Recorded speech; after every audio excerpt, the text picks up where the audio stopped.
Очень высоки риски начала ядерной войны. Такая вот хрупкая девушка заперта в комнате с Майком Тайсоном. Дай ему левый, а потом правый бей. Отмена таких вещей, как русская музыка, что мы не будем слушать Чайковского, мы не будем читать Толстого, не будем есть блины, но это идиотизм.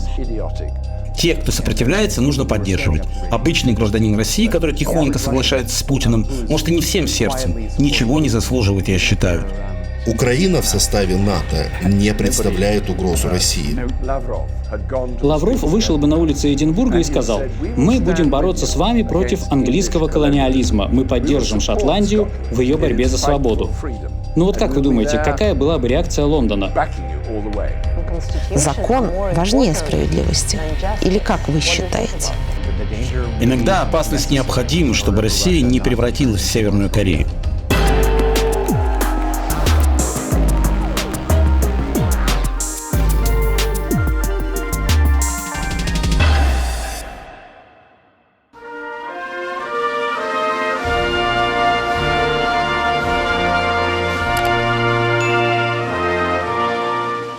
Нет, все-таки Великобритания для России теперь это не про Биг Бен, Тауэр и футбол, это про новые пакеты санкций.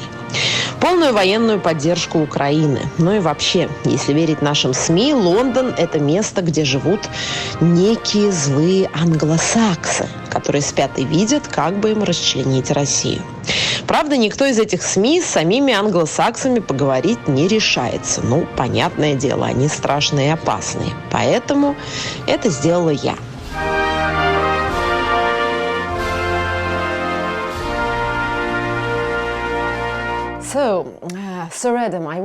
Итак, Адам, хотела бы начать с такого вопроса. Незадолго до 24 февраля вы дали интервью. Это было 16 февраля, чуть менее чем за неделю до войны в Украине. И вы сказали следующее. Еще 2 поколения будут жить в атмосфере холодной войны и конфронтации. Произойдут такие ужасающие события, что Россия и Запад еще на много лет вперед будут поделены на 2 лагеря. Вы уже тогда предвидели страшные события, которые произошли после этого? Почему вы так сказали 16 февраля? Что ж, хотелось бы мне, конечно, сказать, что я гениальный предсказатель, но, по-моему, в том же самом интервью за неделю до вторжения я говорил, что войны не будет. Ведь президент Путин не пойдет на такую глупость. Сэр Адам Томпсон, в прошлом постоянный представитель Великобритании в альянсе НАТО, потомственный дипломат, внук и правнук лауреатов Нобелевской премии, выступает против отмены русской культуры и санкций на рядовых россиян. Его цитата: «Вы должны быть нацелены на Путина, а не на обычных россиян. Дайте им свет в конце туннеля». Кажется, я сказал, что это будет стратегической ошибкой с его стороны. Но также, насколько помню, я сказал, если вторжение все же состоится, то, как ни прискорбно, еще на 2 поколения вперед мы окажемся в состоянии холодной войны. Мы стали свидетелями ужасающих событий, которые разделили Россию и Запад на 2 лагеря и еще на много-много лет вперед. Распутать этот клубок будет безмерно сложно. Это настоящая трагедия.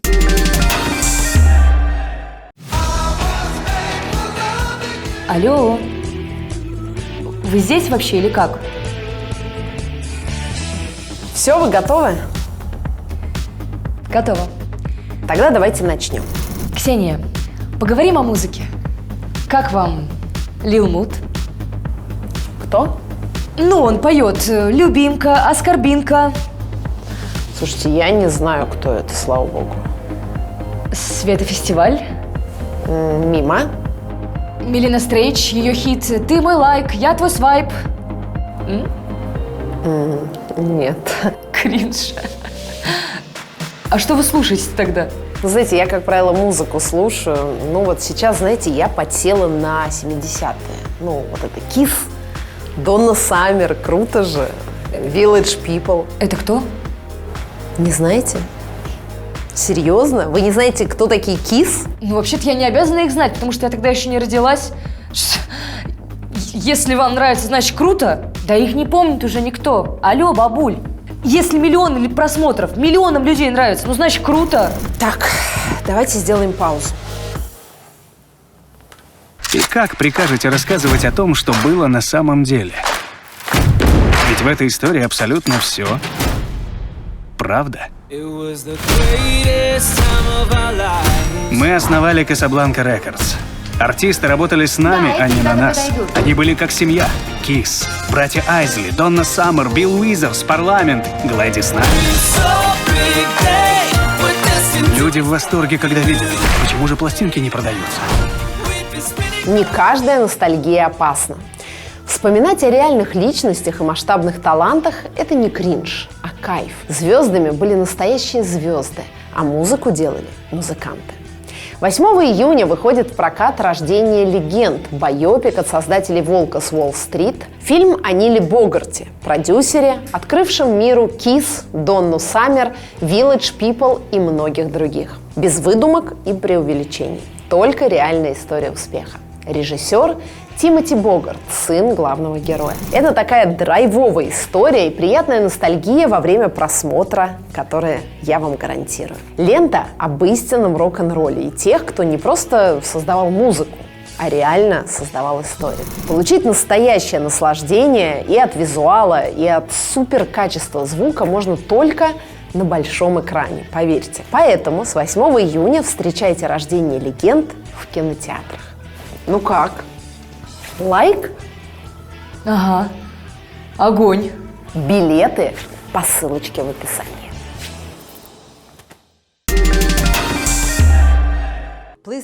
Прошу прощения, если будут неточности в цитатах, потому что они были переведены, но я надеюсь, что суть будет ясна. Русские не любят отступать, писали вы, даже если или особенно если другая сторона права. Поэтому бесполезно как в межличностных, так и в международных отношениях угрожать русским и пытаться заставить их признать, что они неправы, публично и громко отвергая их позицию. Они просто почувствуют большую необходимость к сопротивлению. Вы, я думаю, совершенно правы в этом, и в то же время вы были весьма проницательны. Уже после года жизни в России вы многое узнали о русском характере. Принимая во внимание эту цитату, считаете ли вы, что антироссийские санкции и все, что произошло после вторжения 24 февраля, было хорошей идеей? Майкл Биньон, кавалер Ордена Британской империи за заслуги в сфере международной журналистики, обозреватель газеты The Times. Долгое время проработал в СССР, о чем потом написал книгу «Жизнь в России». В Англии она переиздавалась несколько раз, на русский язык до сих пор не переведена. Это хорошая идея, но неэффективная. Было совершенно ясно, что это не даст того результата, на который рассчитывали западные экономики или западные правительства. В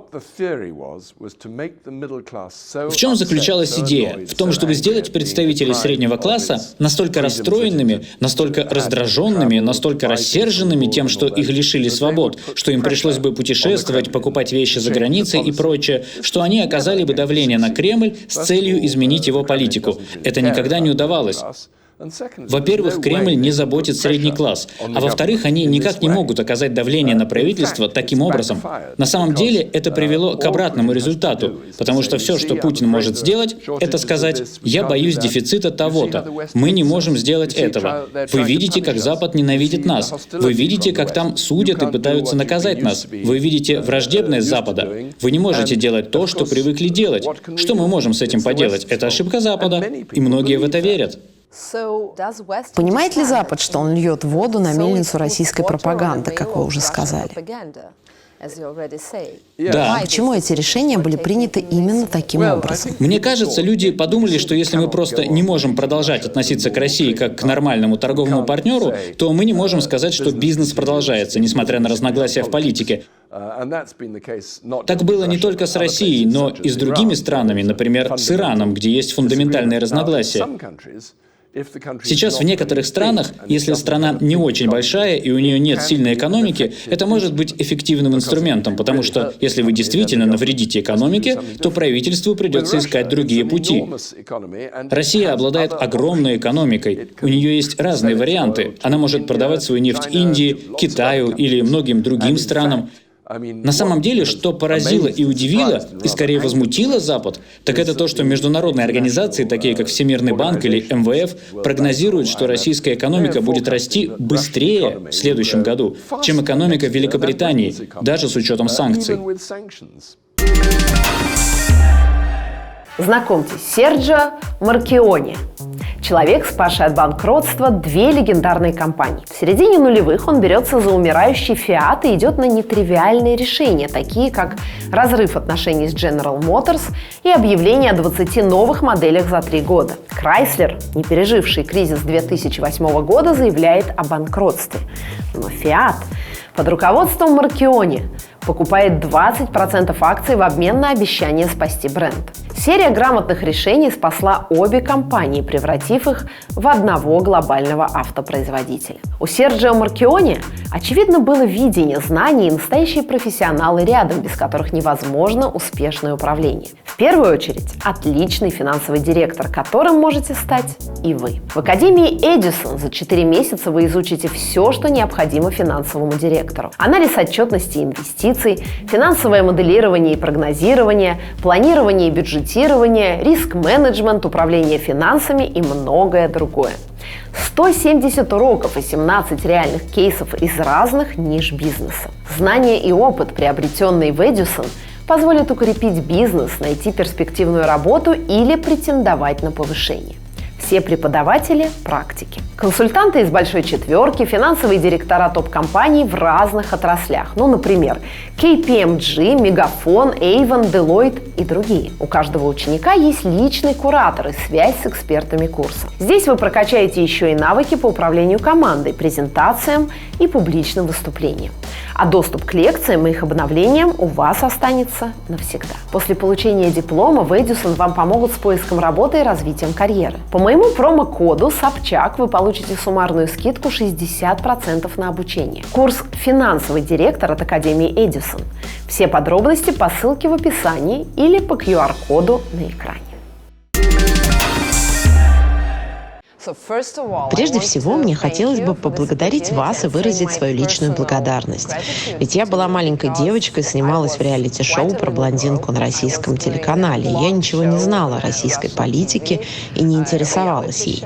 Я впервые услышала о том беспределе, который происходил в России в связи с делом Магнитского. Я проплакала тогда всю ночь и находилась под сильным впечатлением. Для меня это дело стало первым шагом, чтобы сменить карьеру и начать заниматься совершенно другого рода журналистикой. Уильям Браудер, основатель и генеральный директор инвестиционного фонда Hermitage Capital. В 2006 году юрист фонда Сергей Магнитский разоблачил хищение подоходного налога, уплаченного фондом в бюджет России. Дело закончилось смертью Магнитского в тюрьме в 2010-м. В том же году Браудер обнародовал имена предполагаемых убийц адвоката и основал фонд, названный в его честь. В 2012-м он лоббировал в США принятие закона Магнитского, вводящего персональные санкции против россиян, нарушающих права человека. Сейчас на Россию наложено беспрецедентное количество санкций, а вы, если можно так сказать, являетесь их прародителем. Вы были первым, кто изобрел этот механизм. Гордитесь ли вы этим? И кажется ли вам, что сейчас этот механизм наконец-таки работает эффективно? Отчасти я пошел на это, потому что хотел восстановить справедливость в отношении Сергея Магнитского. В его деле не было настоящей справедливости. На протяжении 358 дней Сергея пытали в тюрьме. Он болел, ему было отказано в медицинской помощи. Он был прикован к кровати, подвергался избиениям со стороны охранников, и в конечном итоге его убили. Заморозка чьих-то активов не приносит особого удовлетворения, когда понимаешь, что люди, убившие Сергея, должны сидеть в тюрьме за пытки и убийства. Поэтому я не думаю, что это можно назвать успехом. Мне кажется, что заморозить активы тех лиц, которые нарушают права человека и являются клептократами, это лучше, чем оставить их полностью безнаказанными. Но это не... По ночам я не сплю, не из-за того, что меня переполняет гордость, а из-за разочарования. Ведь люди, которые убили Сергея Магнитского, до сих пор на свободе и живут припеваючи. Эффективен ли механизм личных санкций? Насколько я понимаю, вам он кажется разумным, не говоря уже о более крупных санкциях, накладываемых на простых граждан России, которые мы, конечно же, обсудим. Но работает ли сейчас механизм личных санкций? Россия – это исключительная страна. В отличие от других стран мира, в России деньги сосредоточены в руках невероятно малого количества человек, и многие вынуждены жить в бедности и нищете. Это приводит к тому, что простые граждане России страдают от жуткой несправедливости. Но с точки зрения правосудия, такая концентрация богатства приводит к последствиям.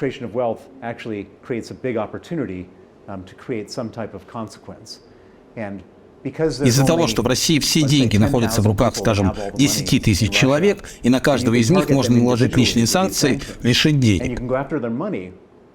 Многие люди ценят деньги больше, чем человеческую жизнь. Существование в России такой проблемы позволяет законным образом усложнить жизнь тем, кто усложняет ее простым россиянам, кто нарушает права и крадет деньги у народа.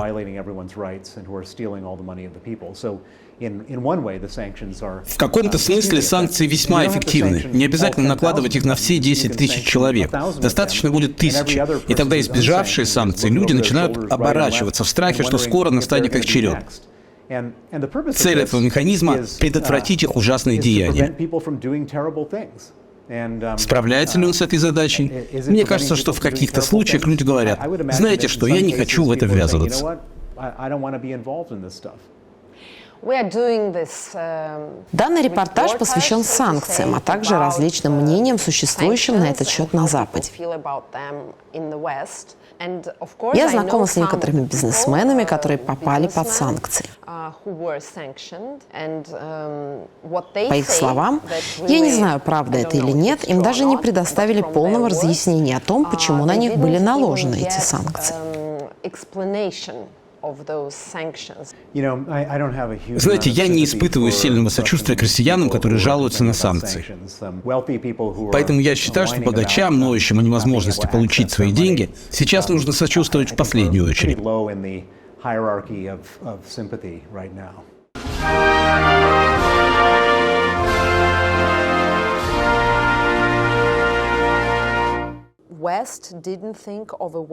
Я не понимаю, почему Запад не придумал, как разделить россиян, которые поддерживают войну и хотят, чтобы эта война продолжалась, и тех, которые не хотят и не поддерживают. Тот средний класс, который хочет, чтобы их деньги были в безопасности в определенных банках. Они хотят жить западной жизнью и, возможно, бежать из России. Так почему бы не создать ситуацию для всех, кто хочет уехать из России и инвестировать свои деньги на Западе? Почему бы не предоставить им такую возможность? Это довольно сложно. Во-первых, мы не можем точно сказать, сколько человек хотели бы уехать. Довольно много людей хотели бы уехать не из оппортунизма, не потому, что они против Путина. Просто они вдруг подумали, что есть шанс уехать и эмигрировать на Запад. Они всегда хотели это сделать. Они думают, что могут быть более успешными. Их можно назвать экономическими мигрантами. Они не обязательно политические беженцы. Их число может быть совершенно неконтролируемым. Так и есть. Великобритания довольно неохотно принимала многих украинцев. Польша была гораздо более открыта для них. Тех, кто приехал, да, приняли, но не очень тепло, потому что есть ощущение, что слишком много мигрантов, иммигрантов или искателей убежища со всего мира приезжают в Британию, что у нас их слишком много, а мы этого не хотим. Также очень трудно понять, как повлиять на русских внутри России, как они должны реагировать. Запад не может реально повлиять на социальную и политическую ситуацию внутри страны. Турция в своих интересах сидит на двух стульях, пытаясь играть в обе стороны. Эрдоган делает это, потому что он хочет, во-первых, заработать немного денег, и довольно успешно, а во-вторых, представить себя в качестве международного миротворца или возможного посредника, что повысит его авторитет внутри Турции. В результате он вызывает подозрения у своих союзников по НАТО, которые задаются вопросом, что за игру он ведет. Но вы не можете заставить какую-то страну выбрать ту или иную сторону. Запад пытается убедить Индию, Южную Африку, Турцию и другие страны голосовать против России. На самом деле на эти страны можно оказать только ограниченное давление. Я думаю, если вы будете давить слишком сильно, вы получите обратную реакцию. В этом проблема. Вы должны попытаться дать понять, что они должны быть против того, что происходит, потому что это неправильно, а не потому, что Америка и НАТО говорят, что вы должны быть против этого. Они должны решить для себя, хорошо ли со стороны России предпринять такие действия или нет, а затем принять свое собственное решение. Я читала ваше интервью, в котором вы говорите, что закон Магнитского – это совершенно инновационная идея. Инновационная в том смысле, что все предшествующие санкции накладывались на всех граждан страны сразу, а вы убедили всех в том, что намного эффективнее накладывать личные санкции, о чем мы уже говорили. Правильно ли я понимаю, что вы считаете, что простые граждане не должны страдать от мер, нацеленных на правительство России и приближенных к нему людей? Я всегда придерживался этого мнения. Мне всегда казалось, что народ России живет в оккупированной стране, и эта оккупация преступна. Большинство граждан – жертвы, а не виновники. Мое мнение начало меняться на фоне того, как россияне ведут себя во время войны. Я вижу, что многие граждане России поддерживают убийство украинцев. Чем чаще я с этим сталкиваюсь, тем больше убеждаюсь в том, что виноваты не только Путин и последователи его режима. Кажется, около 80% россиян поддерживают спецоперацию. Значит, ваше мнение изменилось. Теперь вы думаете, что наказывать простых граждан России справедливо? Я думаю, что если большинство российских граждан поддерживает войну, то это большинство к ней причастно. Но ведь очень трудно разграничить. Как разграничить тех людей, которые не поддерживают войну и, например, боятся об этом говорить, так как могут попасть в тюрьму, и тех, кто поддерживает?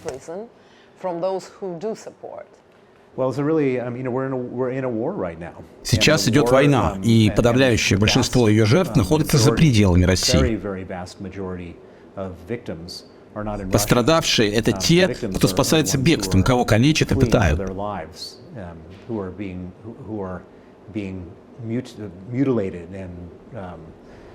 Это правда, но...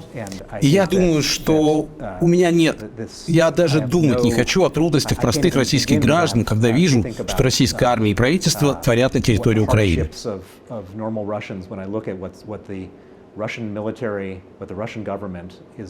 Когда я на это смотрю и понимаю, что россияне поддерживают эти действия, я и помыслить не могу ни о каком сочувствии или о том, могут ли россияне покупать западные товары или нет. Я думаю о жертвах в Украине.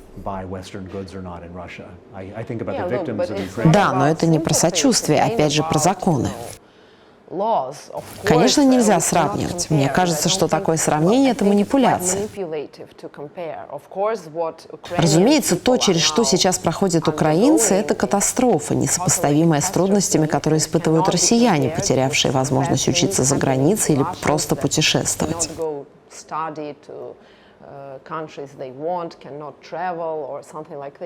Мы это и не сравниваем совершенно. Но все же, давайте обсудим, справедливо ли это. Вот о чем я вас спрашиваю. Например, есть много людей, которые не поддерживают войну, но они боятся об этом говорить, так как могут сесть за это в тюрьму. Должны ли они страдать от того же самого механизма, который предполагает, что все россияне виноваты в войне? У меня есть друзья, которые выступили против Владимира Путина, и им грозит тюремный срок. Владимир Карамурза назвал Путина убийцей в эфире CNN, а сейчас ему грозит 24 года за решеткой. Навальный, Яшин и многие другие. Но это, можно сказать, героические поступки, как вы... Героический поступок – это, например, 700 тысяч россиян уехали из страны. Если бы все они остались и вышли на митинг на Красной площади, Путин уже не занимал бы пост президента, а война бы закончилась.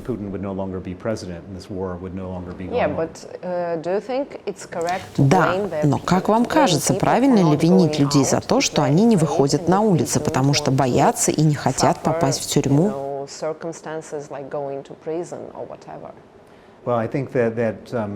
Я думаю, что россияне коллективно представляют Владимиру Путину возможность вести войну. Он бы не смог продолжать ее, если бы они его не поддерживали. Интересно получается, потому что, например, в западном обществе, насколько я знаю, это называется victim blaming. Ну, например, когда женщина подвергается насилию, ей начинают говорить, почему ты не сопротивлялась, почему не дала отпор, почему не кричала. Это называется victim blaming, и это неправильно. Вам не кажется, что обвинять людей в том, что они не выходят протестовать, потому что боятся за будущее своих детей, не хотят садиться в тюрьму, не хотят проблем с законом? Это ведь диктатура, это не та ситуация, где можно выйти на митинг и высказаться. Что это тот же самый victim blaming.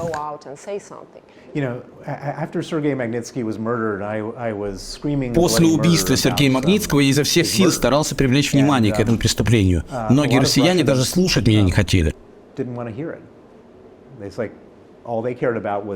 Все, что их волновало, это возможность ходить на работу, получать деньги, веселиться, ездить на отдых. Им не было до этого дела. Россия столкнулась с сильной ограниченностью мышления. Меня волнует лишь моя собственная персона, моя семья, а до всех остальных мне дела нет.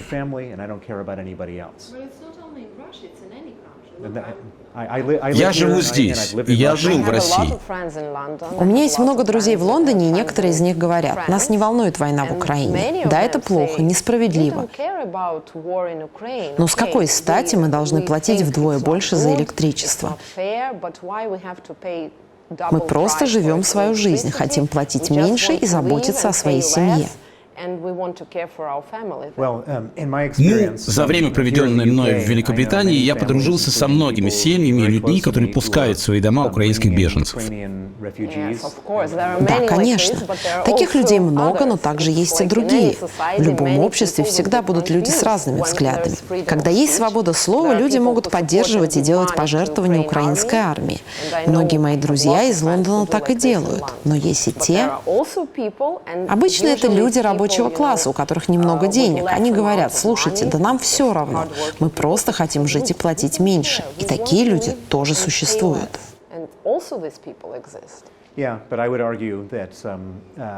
Да, но я бы сказал, что в России эта безучастность достигла предела. Можно пойти в гости к кому-нибудь в Москве и попасть в самую красивую квартиру, какую только доводилось видеть. Мрамор, предметы искусства, шикарная мебель. А потом выходишь в подъезд, а там пахнет мочой. Потому что люди настолько зациклены на своем личном пространстве, что у них не осталось никакого чувства общности. Вот поэтому мы сегодня пришли к тому, что имеем. В России все думают только о своих интересах. А путинский режим... Владимир Путин смог извлечь из этого выгоду. Он находил людей на важных должностях, делал все для того, чтобы они разбогатели. Все остальные беднели, и вот что мы имеем теперь. Это понятно. Вот я русская, и в России шагу не могу ступить, ведь у меня могут все отобрать и посадить меня в тюрьму.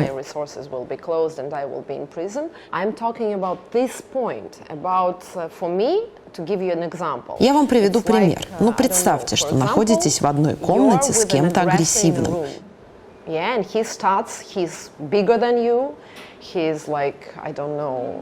Он крупнее вас, ну, не знаю, как Майк Тайсон. Такая вот хрупкая девушка, заперта в комнате с Майком Тайсоном. И он начинает ее избивать, а вокруг дома полно людей, но вместо того, чтобы разбить окно и помочь девушке убежать, но она же не способна бороться с Майком Тайсоном.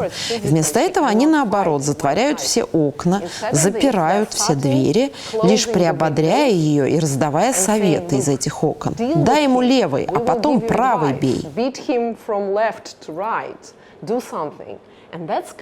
Ну, как-то это аморально. Простые люди в России боятся господина Путина, никто в тюрьму не хочет. Но тут их лишь постоянно призывают выходить на улицы, перестать молчать. Но им понятно, что это приведет их в тюрьму, а туда никто садиться не хочет. По-вашему, справедливо раздавать эти советы вместо того, чтобы открыть границы для всех, кто не согласен с войной? Предлагаем оформление паспорта за 2 недели, открытие счета и вообще, наоборот, помощь во всех делах. Людям же нужна какая-то альтернатива. Here we are, the Ukrainian people are the ones who have priority. Приоритет у украинских беженцев. Возможности Запада ограничены, и миллионы украинских беженцев туда направляются, потому что русские их бомбят. Мы сочувствуем украинским жертвам.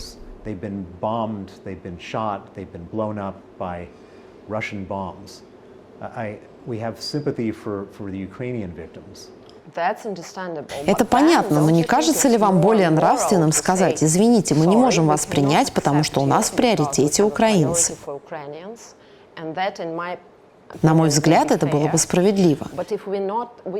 Но при этом вас не выставляют на улицу, не оказывают на вас дополнительное давление, просто говорят, что не могут вас принять, но не закрывают это окно, пока вас избивает Майк Тайсон.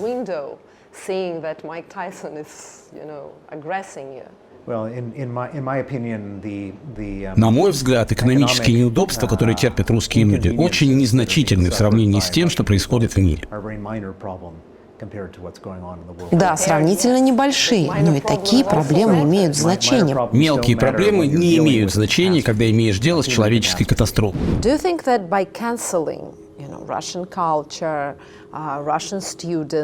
Не кажется ли вам, что, отменяя русскую культуру, русских студентов, русских ученых и так далее, Запад подталкивает людей к Путину, потому что им больше некуда идти?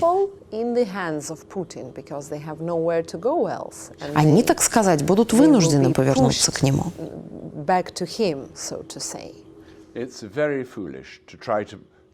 Очень глупо пытаться отменить русскую культуру, полностью бойкотировать страну. Никто не воюет с русским народом, никто не говорит, что мы должны уничтожить Россию как страну, уничтожить ее культуру, уничтожить ее вклад.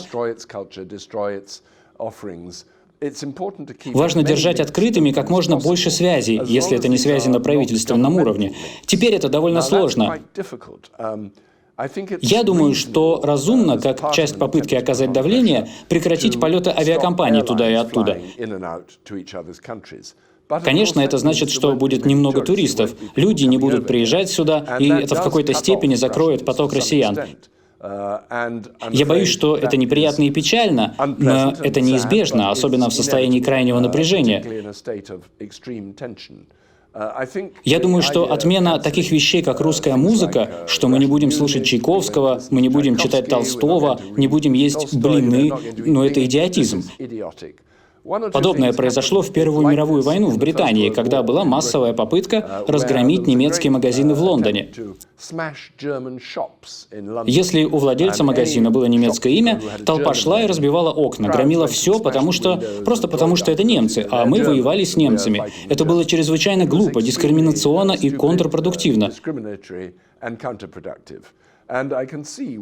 Я понимаю, почему русские могут быть очень обижены. Они думают, нас все ненавидят, нам нечего терять, все против нас, Запад нас никогда не примет. Если они так считают, значит, Путин победил. На мой взгляд, каждый гражданин России обязан так или иначе противостоять Путину. Выходить на улицы, срывать проведение операций – каждый. Мать 3 детей, которая растит их одна, без мужа. Вот должна она конкретно рискнуть и выйти на улицу, зная, что ее могут посадить в тюрьму, а ее дети отправятся в приют.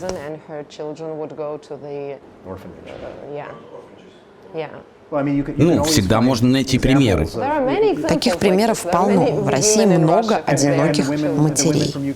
При этом многие украинские женщины стали беженцами, как мужчины, конечно. Конечно, мы не сравниваем их. Просто можете ли вы лично, Билл Браудер, сказать такой женщине: выходи на улицу, вот этой конкретной Марии Ивановне, матери 3 детей?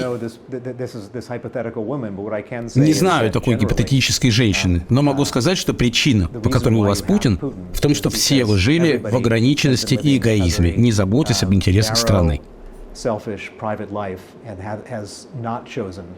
У нас в Советском Союзе был другой пример. Запад с распростертыми объятиями принимал всех, кто хотел покинуть страну, предоставлял им возможности. Единственной проблемой было лишь прорваться через железный занавес. Если человеку удалось вырваться из СССР, он получал всевозможную поддержку. Как считаете, почему Запад сейчас решил не следовать этому примеру? Сейчас ситуация совсем другая. Пара человек, которые пытаются прорваться через Берлинскую стену, это не российские туристы, которые радостно едят и пьют в заведениях в Хельсинки. И реакция европейцев, конечно же, будет сильно отличаться. Все же я уверен, что санкции весьма глупый инструмент воздействия. Они наносят ущерб обычным жителям России, а не только российской экономике. Очевидно, что огромной ошибкой было вводить санкции против людей, которые никакого отношения не имеют к войне.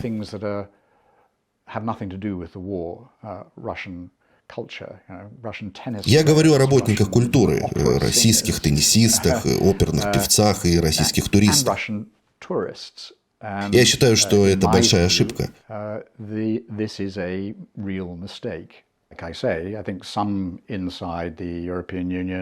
Как я уже сказал, в Евросоюзе и НАТО некоторые до сих пор свято верят, что санкции против российских туристов хоть сколько-то полезны в политическом плане. А по факту за этим не стоит ничего, кроме эмоций. Скажем, российским теннисистам закрыли дорогу на Уимблдон. Это скорее эмоциональная реакция, с политической подоплекой, если хотите.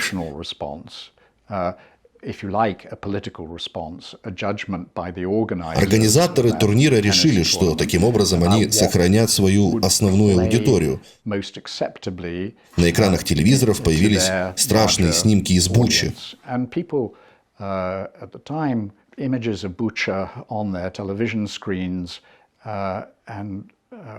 Люди были в ужасе. Поэтому все русское стало считаться кошмарным. Финнам и эстонцам, как соседям России, очень тяжело осознавать, что Россия творит ужасы в Украине. А им здесь приходится обслуживать состоятельных российских туристов, которые приезжают в Таллин и Хельсинки и прекрасно проводят там время. И все же мне кажется, что это не рациональные меры, а скорее эмоциональная реакция с политической подоплекой. Я уже сказал, что это весьма недальновидная политика. Если вы, как и я, считаете, что в условиях этого конфликта мы так или иначе будем жить в ближайшие пару десятилетий, то понимаете, что Западу очень важно не закрывать перед россиянами дверь. Если мы хотим, конечно, чтобы россияне оставались открытыми к нам. Именно. Это стратегически верная позиция. Я повидал многих людей, которые, рискуя собственной безопасностью, свободой, боролись за свою страну. И думаю, что русским нужно самим бороться за свою страну. И тут уже не стоит вопрос о том, можно ли поехать учиться за границу, купить iPhone или смотреть Netflix. Это полномасштабный кризис, и русские за это в ответе.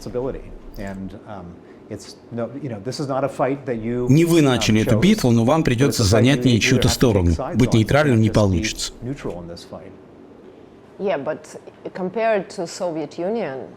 Да, но по сравнению с Советским Союзом временами Холодной войны, как вы помните, позиция Запада была совершенно другой. И людей, которые каким-то образом бежали из Советского Союза, приветствовали на Западе, им оказывали поддержку, давали тот самый пряник, что позволяло сделать рациональный выбор. Оставаться в невыгодном для себя положении и молчать, либо уйти. И тебе говорили, куда ты можешь уйти. А теперь...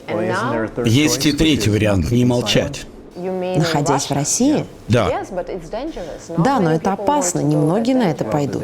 Иногда опасность необходима, чтобы Россия не превратилась в Северную Корею.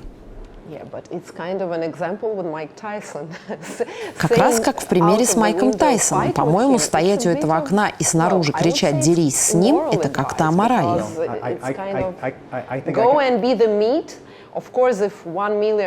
Идите, становитесь мясом. Конечно, 1 миллион человек не пересажают, но сотни будут убиты и посажены в тюрьму. Все равно идите и погибайте.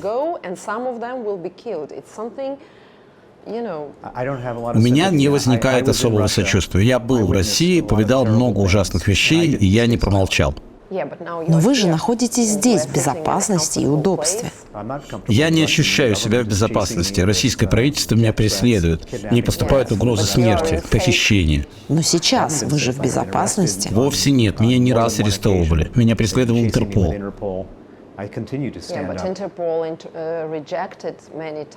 Но Интерпол несколько раз отказывался экстрадировать вас обратно. И, насколько я понимаю, находиться в Лондоне сейчас для вас безопасно. Не очень. Ведь Александру Литвиненко им удалось здесь убить.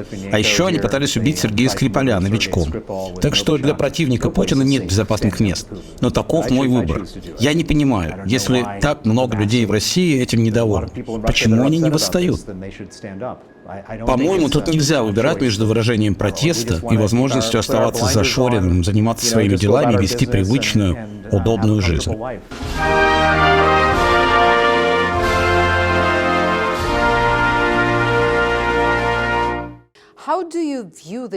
Как вы оцениваете эту войну как человек, который хорошо знает Россию? Некоторые говорят об империалистической войне Путина, когда метрополия хочет вернуть колонии, которые были частью Советского Союза.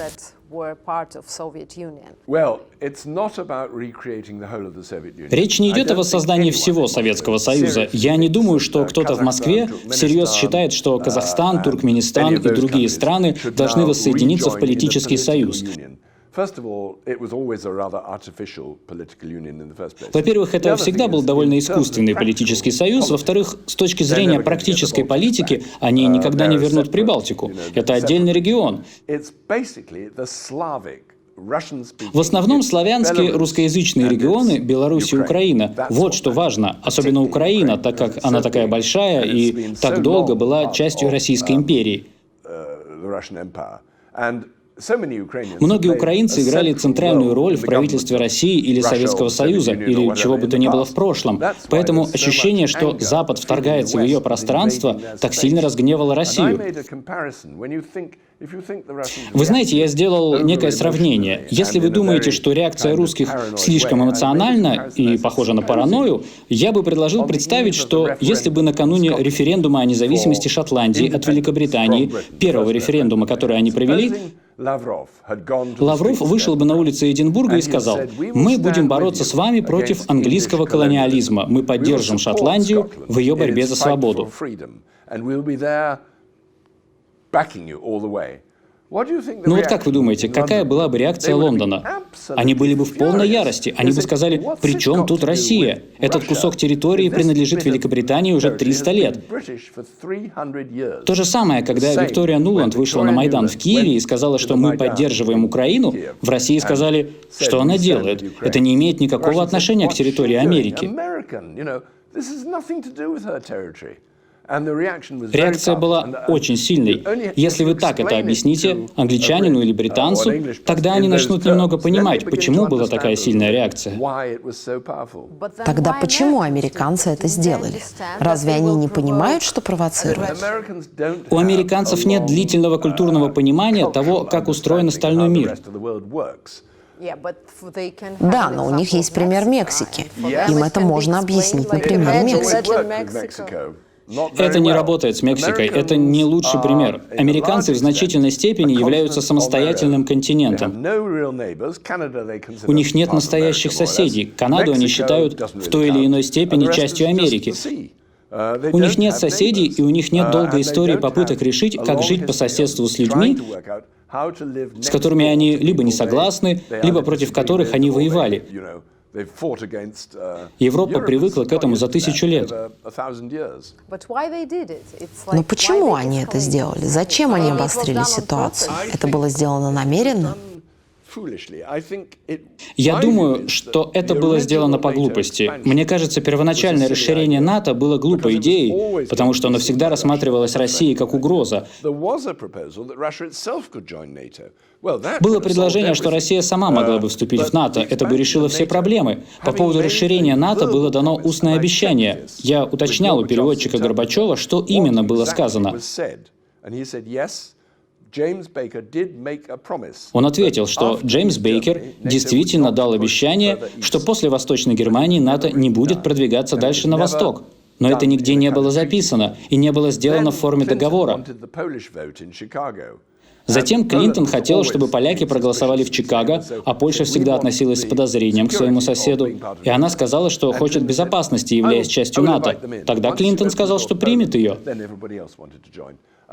Но как только открыли дверь Польше, все остальные захотели присоединиться. Я думаю, что, откровенно говоря, это был глупый шаг. Он усилил российскую паранойю. Особенно потому, что некоторые страны хотели присоединиться, потому что решили, что это антироссийский альянс.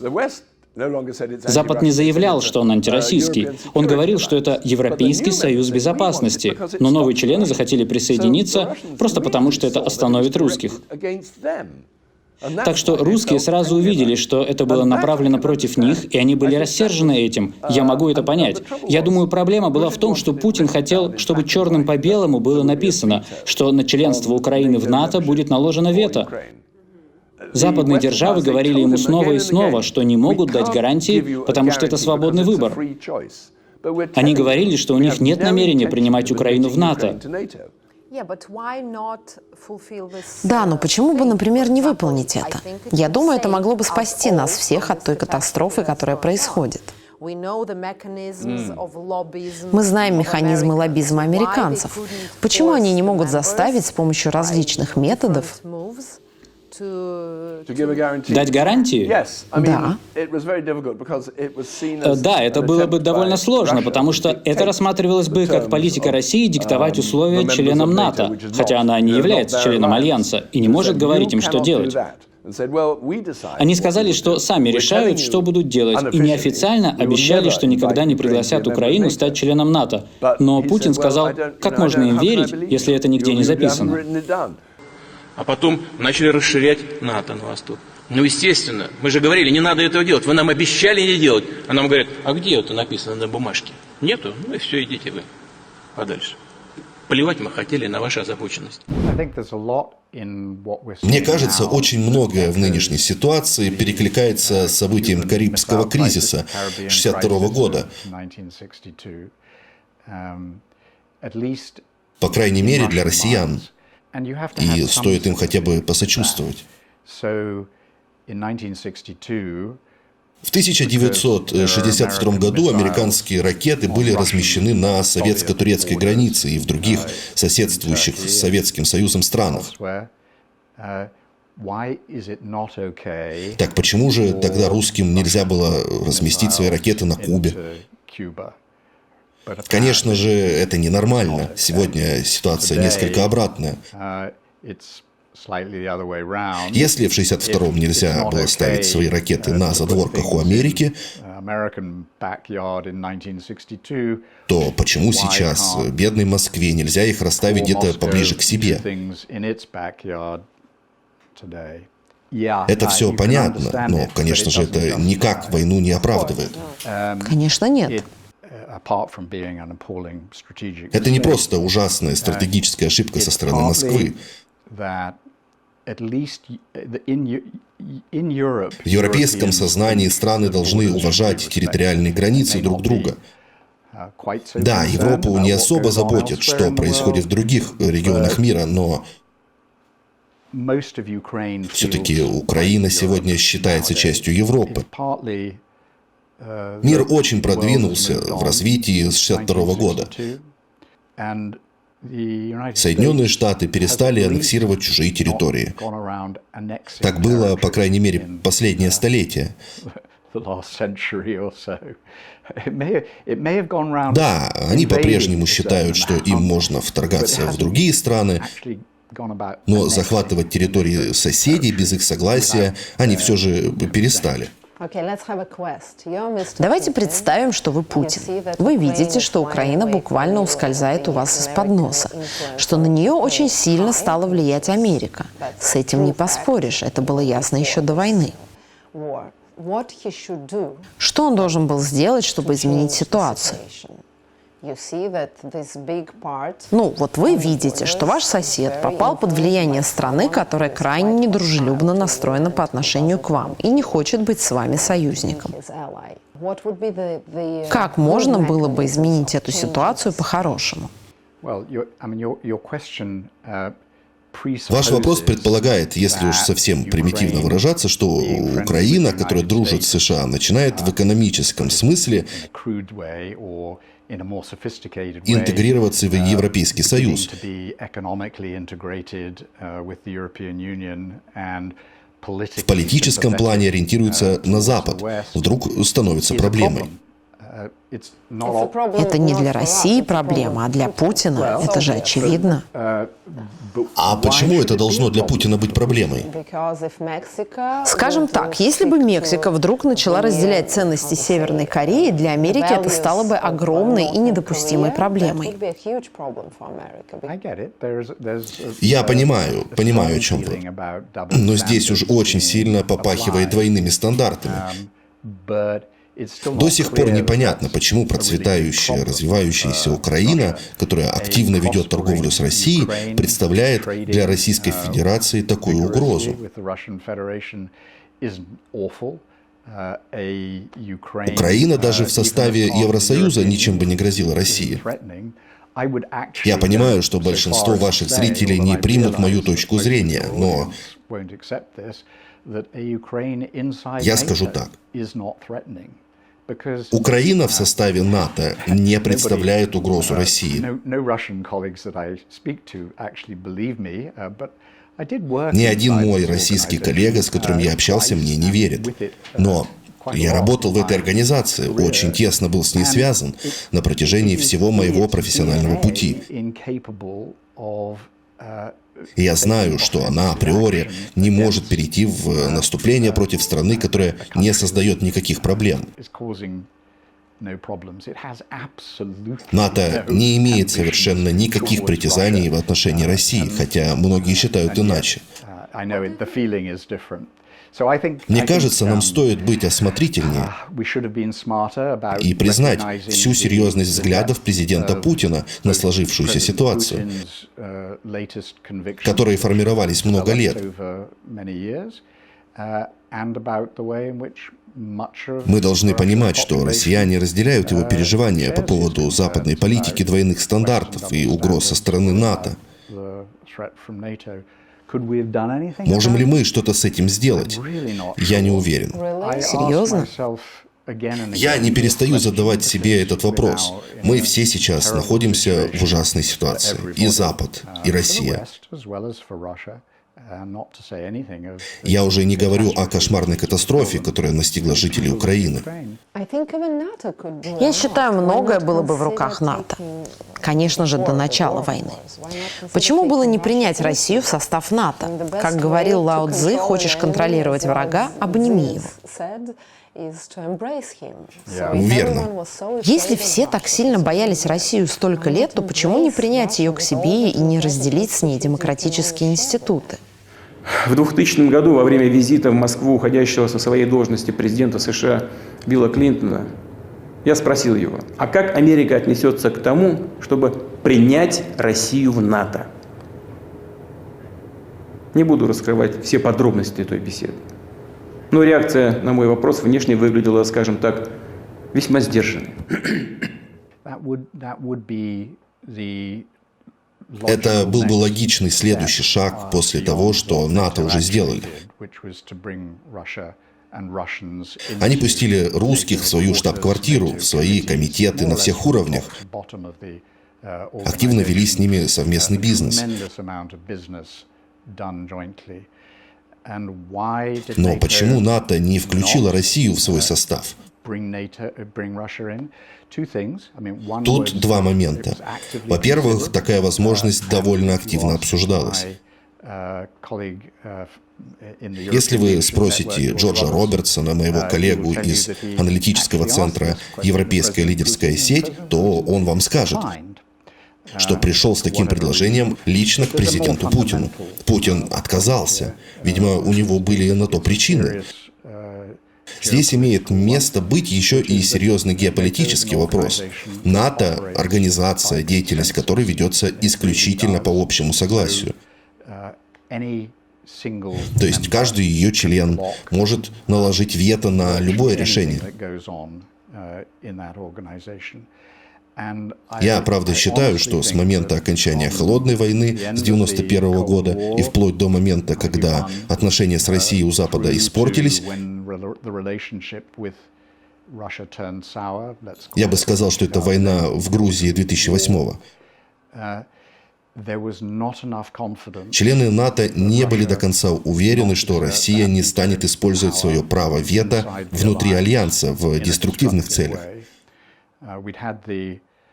В свете трагедии в Косово в конце 90-х и тяжелых разногласий между Россией и Западом по поводу этой территории было абсолютно очевидно, что Россия готова была скорее применить свое право вето в рамках Совета Безопасности, а не договариваться о решении. Именно из-за этой ситуации, мне кажется, было еще сложнее представить, что Россия с ее правом вето вступит еще и в НАТО. Представители российской пропаганды сейчас бы сказали, я повторю их слова, потому что хочу получить ответ для российской аудитории. Пропагандистские каналы в таких случаях обычно говорят, но Америка тоже многократно пренебрегала международным правом. Они бы привели пример бомбардировок НАТО в Югославии и так далее.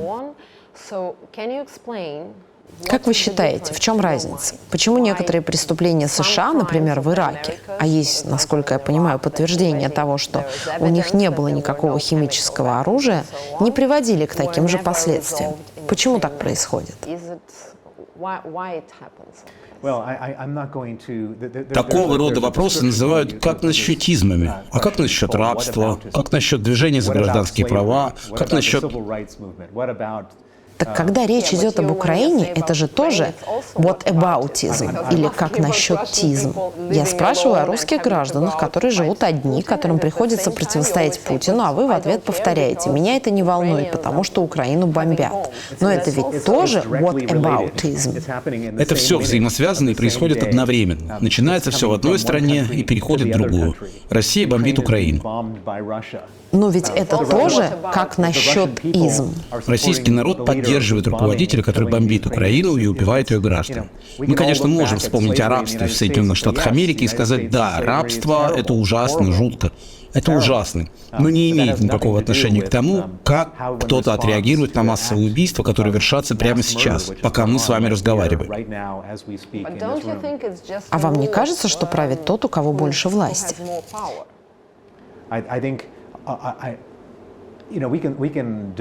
Я думаю, мы здесь можем оспаривать самые разные теории.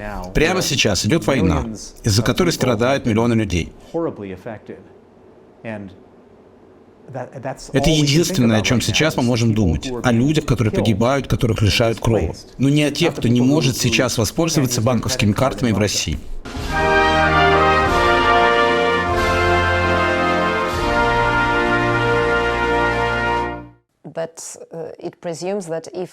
Если бы Запад жестче отреагировал на события в Крыму в 2014-м, то, возможно, не было бы всего того, что происходит сейчас. Вы согласны с таким утверждением? Этого мы не узнаем никогда. Все это лишь предположение. Без сомнений, сейчас, оглядываясь назад, страны НАТО сказали бы, что они недостаточно жестко отреагировали на аннексию Крыма и вторжение на Донбасс. Как считаете, это было бы их ошибкой? Ну, это могло стать сопутствующим фактором произошедшего. Я не считаю, что другая реакция как-то бы изменила намерения Москвы.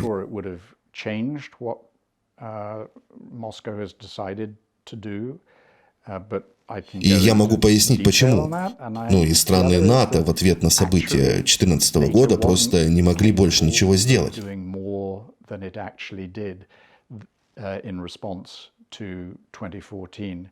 Перед саммитом в Уэльсе внутри Альянса велись невероятно тяжелые дискуссии относительно того, как НАТО должна правильно отреагировать. В военном плане, с позиции обороны или в политическом. Экономические вопросы предпочли оставить решать Европейскому Союзу. Страны НАТО не придумали ничего лучше, кроме как отправить свои батальоны во все страны Балтии. Они убедили всех своих балтийских союзников в том, что это необходимо, и тем самым, фигурально выражаясь, наставили там лежачих полицейских с острыми шипами. На случай, если вдруг Россия попробует там что-то предпринять. Ну вот сколько в батальоне человек? 1000-1500. Это капля в море. А что лично вы думали по поводу всего произошедшего? Вы сказали, что как раз после всех этих событий вы ушли из НАТО. Но вы были там как раз в самый разгар. Что вы чувствовали? Вы были шокированы? Или же не восприняли все это слишком серьезно? Боюсь, что на тот момент я эти события не воспринял достаточно серьезно. Собственно, как и все, кто имеет отношение к НАТО. Думаю, мой польский коллега, с которым у нас тогда было очень много разногласий, хоть это и не помешало нам остаться добрыми друзьями, сейчас сказал бы мне: вот видишь, а я говорил. НАТО на тот момент сделала все, что могла. Сделать больше ничего было нельзя в политическом смысле.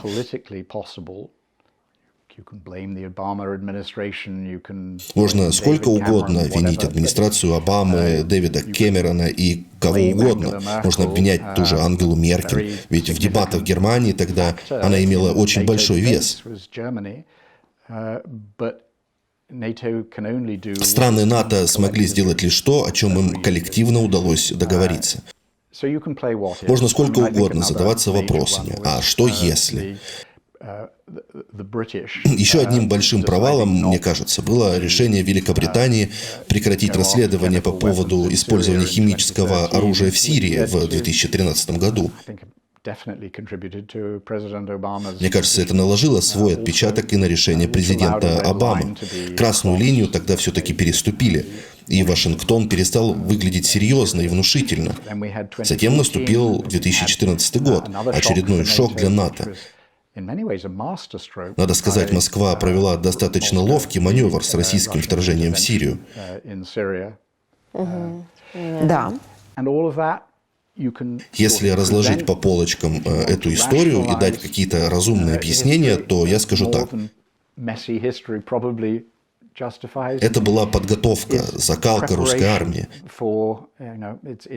И сейчас мы задаемся вопросом.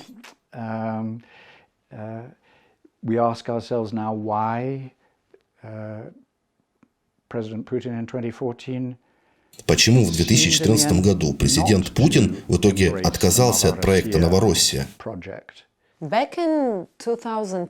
2021 году страны НАТО выслали 6 российских дипломатов.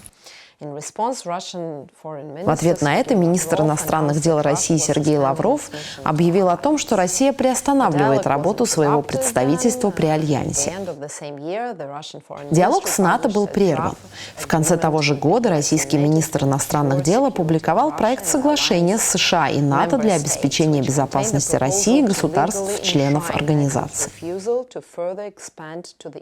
Проект включал предложение юридически закрепить отказ НАТО от дальнейшего расширения на восток и принятия Украины в ряды Альянса.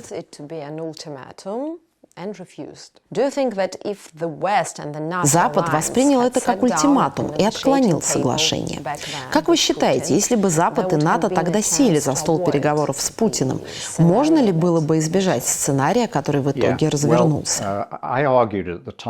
В те напряженные месяцы в декабре 2021, январе 2022 я настаивал на диалоге. Поговорить тогда стоило бы.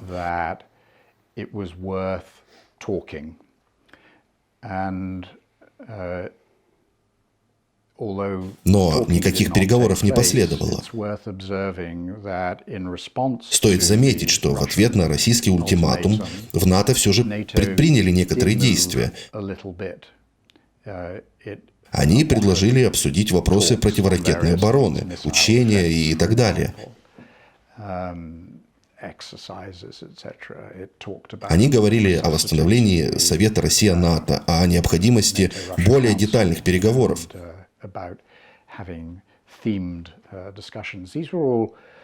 Сейчас, конечно, понятно, что со стороны НАТО это были совсем незначительные шаги, но хотя бы реальные. Стоит об этом помнить. Но опять же, оглядываясь назад, мы понимаем, что тогда на границу с Украиной Россия стянула войска численностью 200-250 тысяч человек и вторглась на чужую территорию. Сейчас абсолютно ясно, что никакие маленькие шаги тогда ситуацию бы не спасли. Но вы же знаете прекрасно, как проходят переговоры на высших уровнях. Ты всегда просишь больше, но получаешь меньше. Конечно, сейчас мы можем только рассуждать, но мне кажется, что это была некая сделка. Да, они могли отказаться возвращаться в прежние границы, но, по крайней мере, можно было пообещать, что Украину они в состав Альянса не примут. Этого, мне кажется, было бы достаточно. Разве нет? Ну, может быть. Могу лишь сказать, что я никогда не был поклонником российской дипломатии, уж простите. Мягко говоря. Нет, я вам это говорю как профессиональный дипломат. Мне кажется, что довольно часто в российской дипломатической культуре принято выдвигать слишком резкие, практически невыполнимые требования, которые скорее отталкивают, а не вовлекают собеседника в эти безумные торги. The interlocutor rather than engaging them in a bizarre bargaining process. What was being asked for... Россия просила то, что НАТО никак не могла дать. Консенсуса внутри Альянса не было, я это еще раз подчеркиваю. Многие не могли допустить, что главный принцип НАТО будет нарушен, и он заключается в том, что организация открыта для любого государства, которое готово внести свой вклад в защиту Альянса. Совершенно очевидно, что на саммите НАТО 2008 года в Бухаресте западным лидерам совершенно точно не стоило говорить о том, что Украина и Грузия могут стать членами Альянса. We support MAP for Ukraine and Georgia. Helping Ukraine move toward NATO membership is in the interest of every member in the alliance. Да, можно сделать так, чтобы в НАТО это больше не озвучивали, но в целом вы ничего не можете поделать с тем, что если члены Альянса придут к консенсусу, присоединение может так или иначе случиться. Я думаю, что вторжение в Украину действительно разнесло стороны на разные баррикады. Теперь НАТО и Россия договориться будет еще сложнее. С сожалением вынужден отметить, что я не верю, что этот ужасный конфликт можно завершить за столом переговоров. Боюсь, что мы вошли в стадию тяжелой и затяжной холодной войны.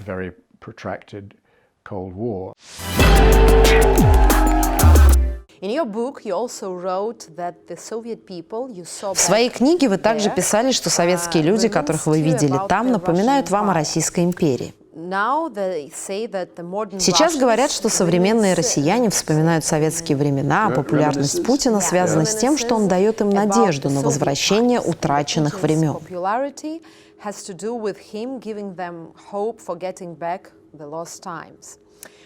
Почему стремление россиян направлено в прошлое, а не в будущее?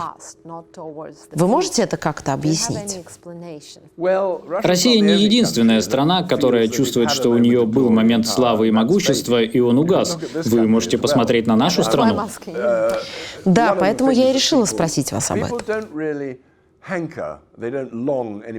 Люди не очень-то сильно желают, они больше не жаждут возвращения Британской империи, так как, откровенно говоря, это не только давно в прошлом, но и абсолютно невозможно воссоздать Британскую империю. Она же не где-то рядом с нами, она далеко, в разных местах.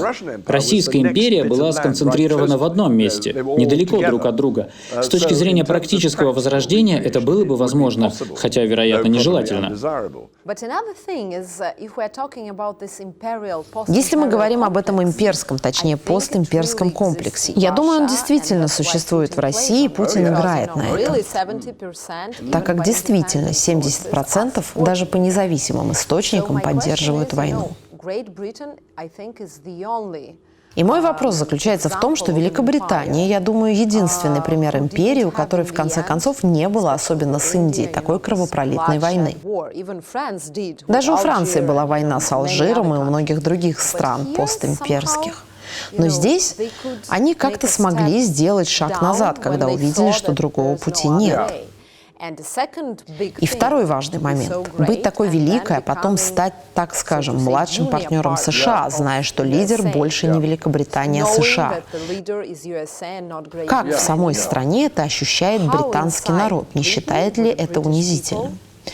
Можете ли вы объяснить, почему это не задевает чувство британцев быть младшим партнером? Ведь для России, для многих россиян быть чьим-то младшим партнером – это как страшный сон. Да, я думаю, дело в том, что молодое поколение так и не воспользовалось плодами империи. Конечно, с экономической точки зрения, 100 лет назад Индию эксплуатировали, и большая часть денег возвращалась в Британию. Но простые люди не получали от этого особой выгоды. Они не чувствовали, что Индия дала нам что-то, что мы не можем позволить себе потерять. Было определенное высокомерие, что Британия получила право контролировать эти места. Еще одно большое различие состоит в том, что у нас не было церкви, сильной церкви, которая изначально зависела бы от других мест. У Русской Православной Церкви треть ее приходов находится или находилась на Украине, так что для нее станет огромным ударом отделение этих приходов. Церковь ведь по-прежнему занимает все более важную роль в русском сознании и в русском представлении о том, что значит быть русским. Хорошо, ее пытались подавить в советское время, но до конца-то это сделать не удалось. Церковь была намного умнее коммунистической партии и пережила ее.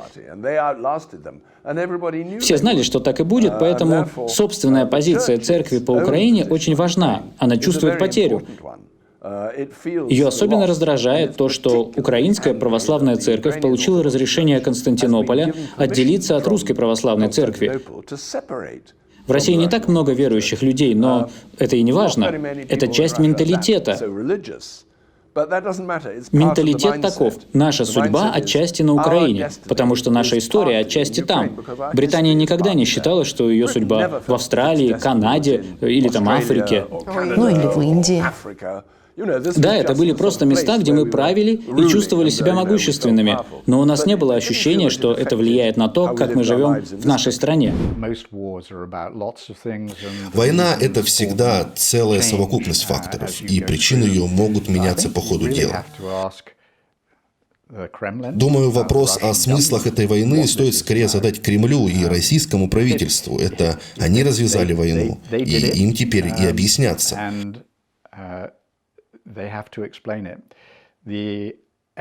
Причины, которые называют на Западе, возможно, не совсем точны. Тем не менее, они вызывают большую тревогу во всех смыслах.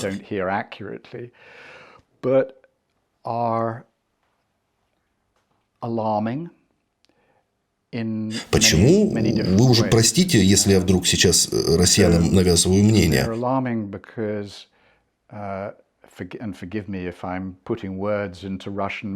Я лишь пытаюсь объяснить, что, по моему мнению, слышат западные правительства. Им говорят, что захватывать силой территории соседней страны – это абсолютно нормально.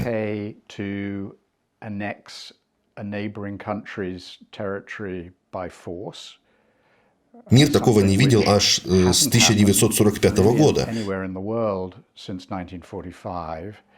У европейцев тут же всплывают воспоминания о том, что когда нечто подобное последний раз произошло на их земле.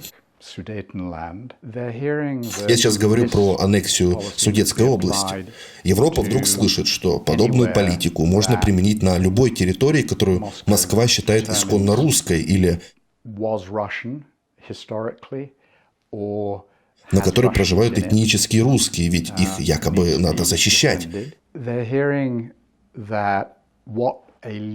Европейцы понимают, что слова лидера огромной ядерной державы идут вразрез с его последующими действиями.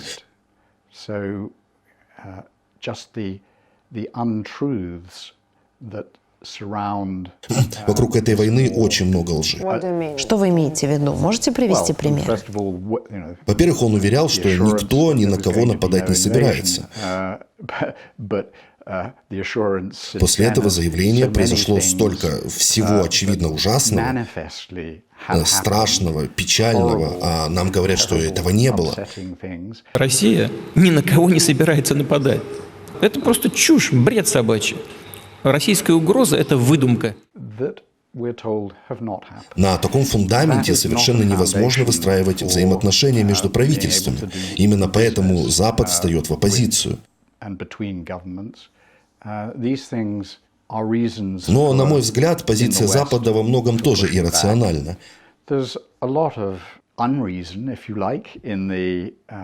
Если провести оценку прошедших событий, становится ясно. Хотя многим жителям западного мира это совершенно непонятно. Что Россия воспринимает НАТО как угрозу своей безопасности.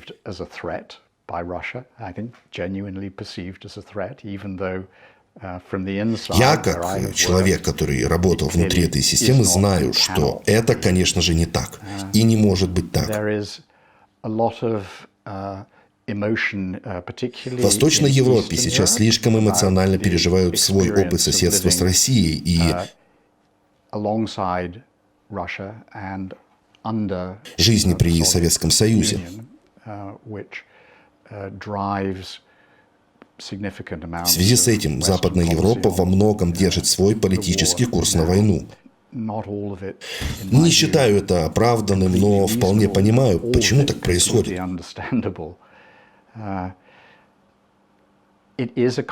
Нынешняя война – это состязание. По крайней мере, именно так ее обозначает российское правительство. Это противоборство, в том числе двух ценностных систем. А еще это сейчас подается как битва за выживание России.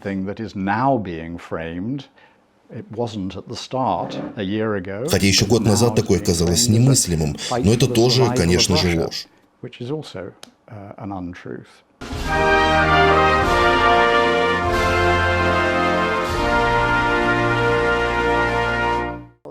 Прежде, как известно, суд Великобритании для всего мира был примером независимого суда. Законы, которые принимаются здесь, на Западе, были примером для всего мира, что это реальные институты, которые будут работать вечно. И теперь из-за всех этих санкций, принятых решений, в Конституции Швейцарии, например, написано, что они нейтральны. Значит, они отрицают свою собственную конституцию ради присоединения к санкциям. Такая изворотливость в долгосрочной перспективе лишит доверия и расшатает краеугольный камень демократических институтов.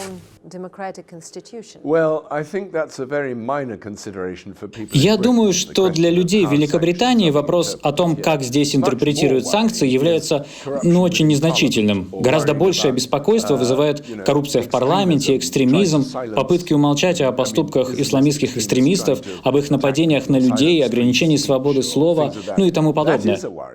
Вот это вызывает беспокойство. Беспокоит независимость судов, которым коррумпированные политики пытаются помешать принимать политические решения или выражать свое мнение. Я не думаю, что большинство британских граждан интересует то, что относится к нескольким отдельным россиянам. Конечно, очень немногих рядовых избирателей вообще это заботит. На мой взгляд, сейчас мы имеем дело с тем, что Путин значительно обострил международную преступность до уровня невиданного со времен Второй мировой войны, со времен Холокоста.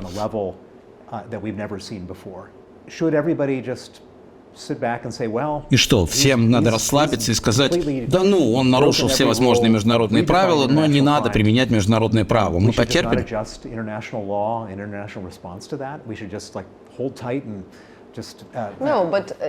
Видите ли, если один человек нарушит закон, это другое дело. Вопрос очень спорный. После Второй мировой состоялся Нюрнбергский процесс, потому что многим требовалась справедливость. По этому поводу много книг написано о том, как евреи стали бороться за эту справедливость, если были не согласны с результатами Нюрнбергского процесса. Но, на мой взгляд, этот процесс был организован правильно, ведь он утвердил, что мы не будем уподобляться им, нацистам. Мы будем действовать в рамках закона и не будем никого наказывать бездоказательно. А тут, получается, вводится новый фактор коллективной ответственности. Нюрнбергский процесс тоже, что эти санкции. Это способы, утвержденные законодательными актами в США и в ЕС, Великобритании, Австралии и Канаде, чтобы ответить на все эти международные преступления. Правительство просто так, произвольно не захватывает или замораживает активы. Вернемся к моему примеру. Я говорила о Швейцарии. Они нарушили собственный закон, потому что... Нет, это не закон, это политика. Да, это политика. Это политика, не закон. И на первом месте она быть не должна. Как можно придерживаться нейтралитета в ситуации... Как они могли оставаться нейтральными во время Второй мировой войны? Но они были нейтральны. Так это ужасно. Во время Второй мировой войны совершались жуткие преступления. Они отнимали имущество у своих жертв во время войны. Справедливость установилась спустя многие десятилетия. Не думаю, что Швейцария подходящий пример. Как бы то ни было, понимаете... Я лишь хочу сказать, что, наверное, написанное в Конституции важнее справедливости. Закон важнее справедливости. Или как вы считаете? Я хочу сказать, что закон со временем меняется, преступления со временем меняются. Закон с годами нужно корректировать. Возьмем, к примеру, Америку. Мафия там всегда уходила от закона, поэтому они поняли, как устроена правовая система. В итоге Министерство юстиции никак не могло привлечь их к ответственности. Приняв во внимание тот факт, что мафия значительно их опережает, властям пришлось принять новый закон. Приняв во внимание тот факт, что мафия значительно их опережает, власти задумались о том, чтобы принять новый закон. Так появился закон РИКО, закон о борьбе с коррумпированными и еще какими-то организациями. Он позволил Министерству юстиции привлекать мафию к ответственности. Закон впоследствии дорабатывался, пересматривался и корректировался. Вот об этом мы и говорим. Путин вложил новый смысл в понятие преступления. Введенные санкции тоже вкладывают новые смыслы в понятие закона. Мне не дает покоя одна мысль. Поправьте меня, если я не права. Один из главных врагов мира сегодня – это политический популизм. В том смысле, что СМИ и социальные сети сейчас играют гораздо более важную роль, чем даже 5 или 10 лет назад.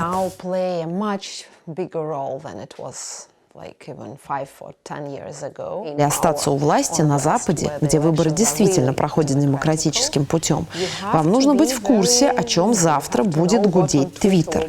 И вы Твиттера боитесь больше, чем отсутствие компромиссов. И это не оставляет места для компромисса. Общественность не поддержит никакие компромиссы с Россией сейчас, после всего произошедшего. Взять того же Илона Маска. Не хочу судить, но мне кажется, что он говорит весьма рациональные вещи.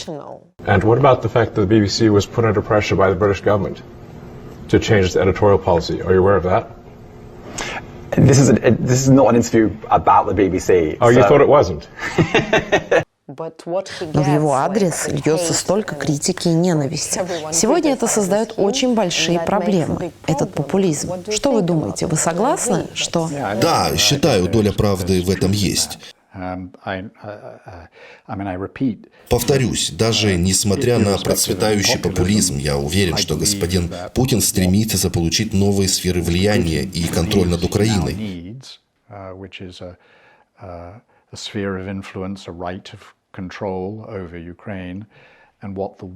А западная идеология предполагает свободу выбора и уважение к суверенитету.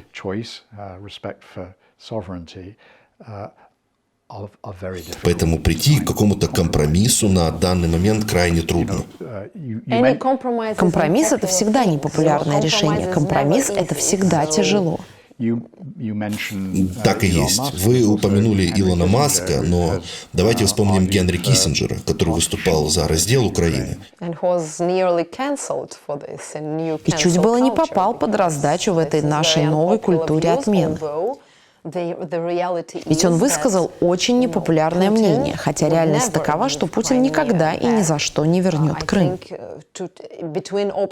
И если предложить ему два варианта, ядерный апокалипсис или возврат Крыма, он скорее выберет апокалипсис. Вне всякого сомнения, социальные сети и политика формируют новый образ мышления по обе стороны баррикад. Ему очень присуща эта культура отмены. Когда люди тут же готовы навесить ярлыки на врага, который есть в любой войне, из-за этого компромисс становится практически невозможным.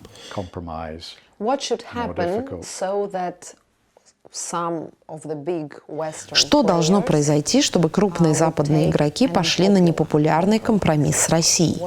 Ну, не знаю, чтобы Байден или Макрон или Шольц вдруг сказали: ладно, мы готовы обсудить непопулярные решения, лишь бы остановить войну и кровопролитие.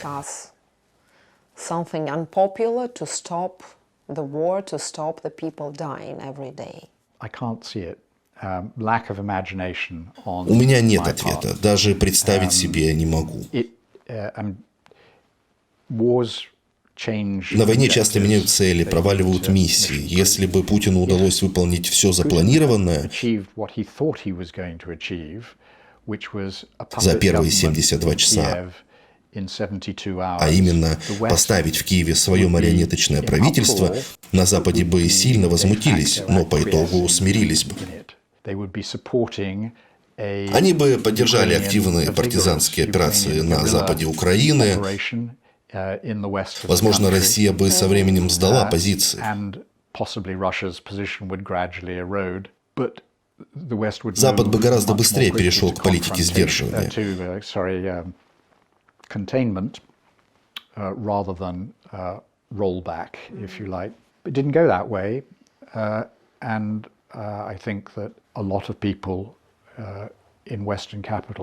Но все пошло не по плану. Мне кажется, что многие жители западных столиц сейчас уверены, что успех Украины вполне достижим, и это очень даже в интересах Запада. Но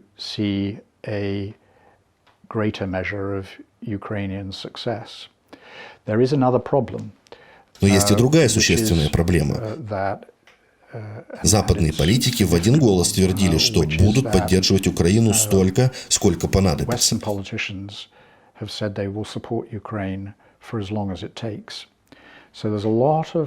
Геополитический авторитет Запада во многом зависит от того, что Европа не станет противодействовать суверенным решениям украинского правительства.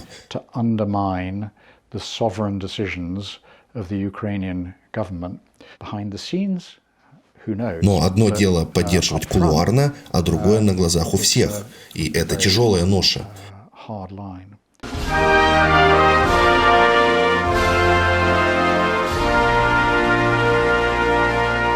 Со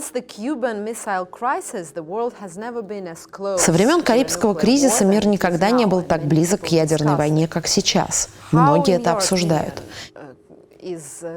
Как вы думаете, близок ли конец света или угроза ядерной войны немного преувеличена?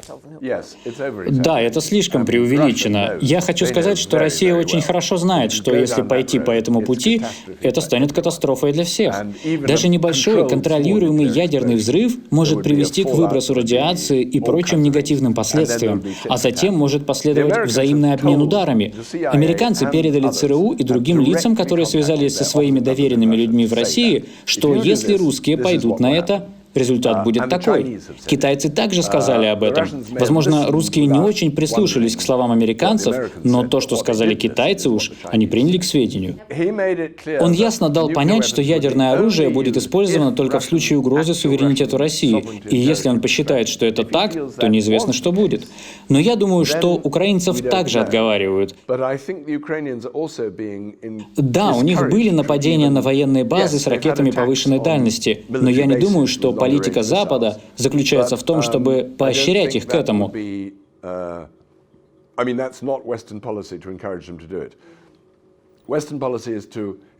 Политика Запада направлена на поощрение их агрессивной позиции вплоть до российской границы. Поэтому вполне разумно атаковать российские базы в Луганске или Донецке, но не дальше. Так близки к ядерной войне мы не были даже в 1962 во времена Карибского кризиса. То есть мы еще ближе к войне, чем в 1962-м? Или опасность сейчас меньше? В каком-то смысле сейчас мы ближе, но обстановка все равно не настолько накалена. Тогда все длилось 13 дней, и дела обстояли серьезнее некуда, а в наше время напряжение росло годами.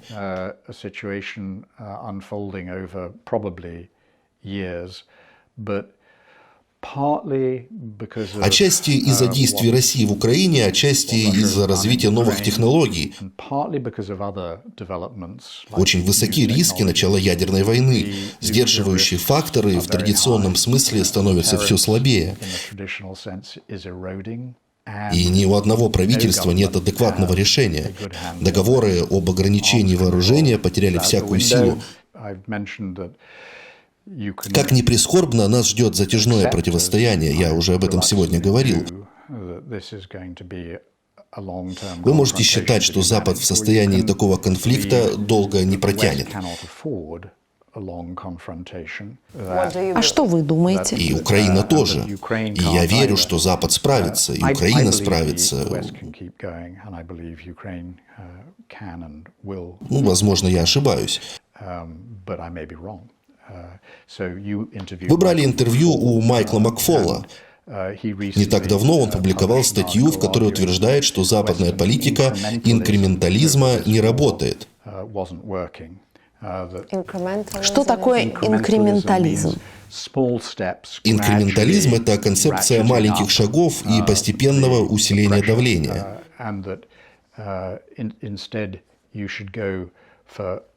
Он утверждает, что Западу стоит применить более жесткий подход. Некоторые влиятельные фигуры также сейчас высказываются в пользу таких действий. В каком смысле более жесткий подход? Готовность поставлять больше оружия, сложной современной военной техники с большей дальностью действия, что как бы дает зеленый свет на то, чтобы бомбить уже российские территории. Что вы думаете по поводу такого подхода? По моему мнению, это рациональный, но не особо дальновидный расчет. Почему? Не хочу сейчас вдаваться глубоко в детали, но пока украинцы готовы сражаться, российская армия будет продолжать нести потери. Да, в ближайшие дни у нее есть шанс взять Бахмут, но это будет совершенно незначительная победа, а украинцы обязательно попытаются его отбить. Когда вы имеете дело с правительством вроде того, что сидит в Кремле, которое попало в крайне тяжелое положение и уже, по сути, приперто к стенке бесконечными поражениями, Финляндия и Швеция вступают в НАТО, Украина тоже там однажды может оказаться. Эффективность военных сил оставляет желать лучшего, но вы понимаете. Вы видите, что власти впадают в отчаяние. Вряд ли они захотят идти на компромисс, вести переговоры, искать решения, которые помогут им сохранить лицо. А если они и дальше будут терпеть позор в виде ракетных ударов по российским городам, например, то и подавно. Да, но есть и другая теория. Некоторые считают, что по российским территориям будут нанесены удары. И, скорее всего, это подстегнет Путина. Потому что у населения появятся совершенно иные настроения, когда бомбежки придут уже на наши земли.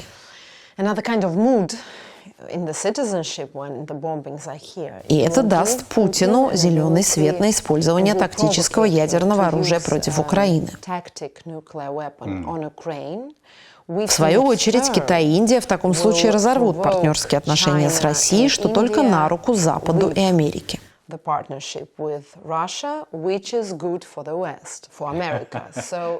понимаю, ситуация циничная, но любая война, она про цинизм. Что вы думаете насчет этой теории? На данный момент все ядерные державы, больше всех президент Байден, Лондон и Париж, всерьез воспринимают угрозы России об использовании ядерного оружия, поэтому ведут себя весьма осмотрительно.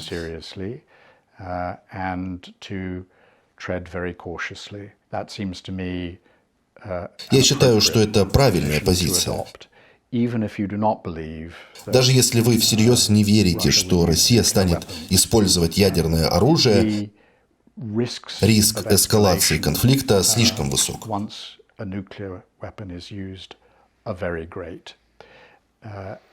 До этого все-таки может дойти. На Западе существует ряд доктрин, касающихся ограниченного применения ядерного оружия и регулирования конфликтов. Но я очень сильно сомневаюсь, что хоть одна из них выдержит контакт с суровой реальностью. Определенно, не стоит сбрасывать со счетов тот факт, что Россия ядерная держава, которая одержима ядерным оружием, если можно так выразиться. Нет, перестаньте. Я посмотрел достаточно программ на российском телевидении, где люди всерьез обсуждают использование ядерного оружия, чтобы сделать вывод, что россиян очень зажигает возможность начала ядерной войны. Мне кажется, они больше работают на западную аудиторию. Они же знают, что эти программы обязательно дойдут до Запада. В России очень многие боятся ядерной войны. Просто пропаганда отлично работает. Просто по ощущениям про это очень много говорят. Остановить их может только неминуемое, очевидная угроза нанесения невероятного ущерба им самим, то есть ядерный удар.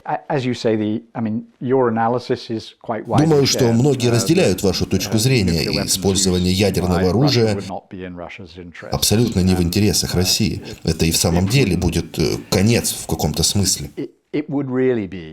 The end in some fashion. Because, you know, there is in Russia, I don't know if it's because no one knows that's for sure. Да, многие эксперты в России говорят, что Китай и Индия очень доходчиво объяснили России, что это красная линия, которую переходить не стоит.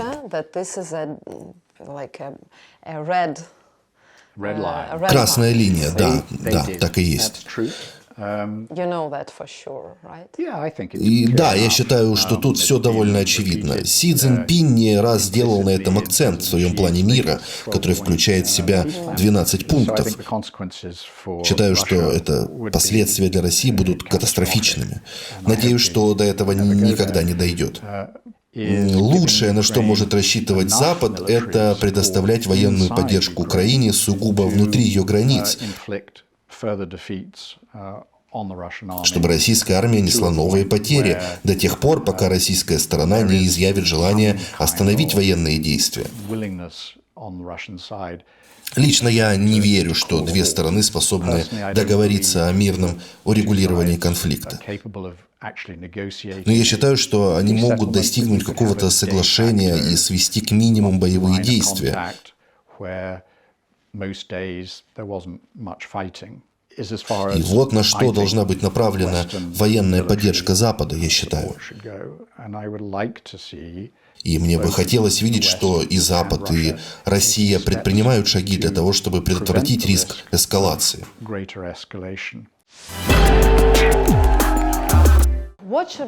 Что, по-вашему, должно произойти, чтобы санкции в отношении России отменили? Должно ли пройти какое-то время, как в случае с поправкой Джексона-Веника, которую аннулировали спустя 20 лет после конфликта? Думаю, все довольно просто. России нужно покинуть территорию Украины, в том числе территории, незаконно аннексированные в 2014 году.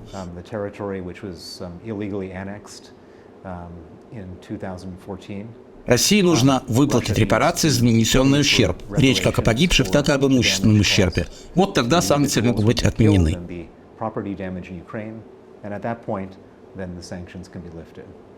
То есть вы полагаете, что ждать 20 лет не потребуется? По-вашему, если Россия выполнит определенные шаги в качестве компромисса, то санкции тут же можно отменять? Система не устроена так, что даже через 20 лет будет невозможно что-то изменить.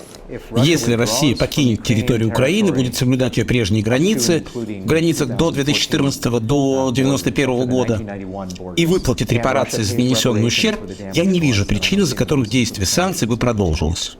Но вы полагаете, что при каких-то других условиях этого не произойдет? Выполнение этих условий строго необходимо. Сколько продлится этот процесс, чтобы Западу заручиться поддержкой простых граждан, которым, как мы уже обсудили, санкции досаждают? Нужно представить им некий план действий. Можете ли вы сказать, что конкретно нужно предпринять? Ну, например, будет ли ухода Путина достаточно для того, чтобы санкции или некоторая их часть были отменены? Или этого недостаточно? Речь идет об украинской территории и выплате репараций. То есть даже если Путин покинет пост президента, его сменит другой человек, ситуация не изменится? Этого недостаточно?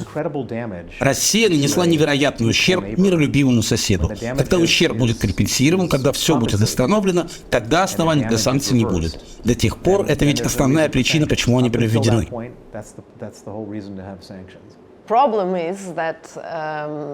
Проблема в том, что некоторые вещи реалистичны, а некоторые нет.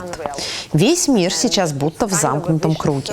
Россия должна переносить действия санкций, потому что 70% населения поддерживает Путина и войну.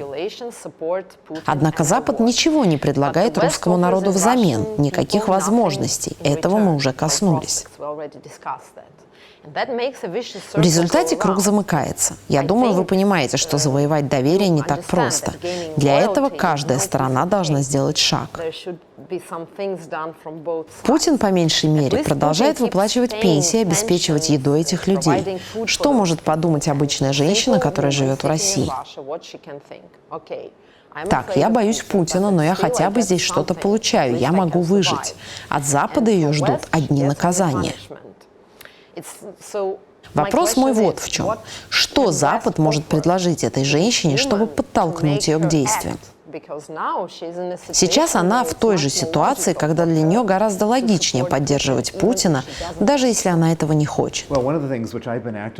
Мы активно стараемся распространять идею, что Западу нужно поддерживать оппозиционно настроенных людей, которые живут в страхе и угнетении из-за путинского режима. Я думаю, что Западу следует заступиться за Илью Яшина, Алексея Навального, Владимира Карамурзу, Алексея Горинова и других, кто стал символом оппозиции. Для матери троих детей выходом может стать гражданское неповиновение. Существует множество способов, как противостоять действующему режиму. Тех, кто сопротивляется, нужно поддерживать. Обычный гражданин России, который тихонько соглашается с Путиным, может и не всем сердцем, ничего не заслуживает, я считаю. Заслуживают те, кто дает Путину отпор.